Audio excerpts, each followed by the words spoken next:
જૂનાગઢ જિલ્લામાં ભાજપ દ્વારા જિલ્લા પંચાયતના પ્રમુખ અને ઉપપ્રમુખની પસંદગી માટે સેન્સ લેવાની પ્રક્રિયા શરૂ કરવામાં આવી છે। કુલ 30 બેઠકોમાંથી ભાજપે 23 બેઠકો પર વિજય મેળવ્યો છે, જ્યારે આપને 7 બેઠકો પર સફળતા મળી છે। નિયમો મુજબ પ્રથમ 2 વર્ષ માટે સામાન્ય વર્ગની મહિલા પ્રમુખ તરીકે જવાબદારી સંભાળશે। હાલ ભાજપના નિરીક્ષક દ્વારા ચૂંટાયેલા તમામ 23 સદસ્યો સાથે અલગ અલગ બેઠક યોજાઈ રહી છે અને તેમના અભિપ્રાય લેવામાં આવી રહ્યા છે। તમામ સભ્યોના મત અને સૂચનાને આધારે વિગતવાર રિપોર્ટ તૈયાર કરીને તે પાર્લામેન્ટરી બોર્ડ સમક્ષ રજૂ કરવામાં આવશે।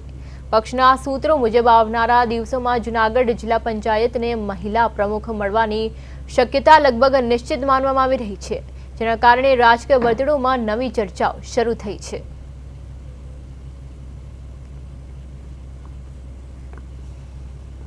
गई काले 7 तालुका અને 8 કેશો શહેર નું બધાને સાંભળ્યા।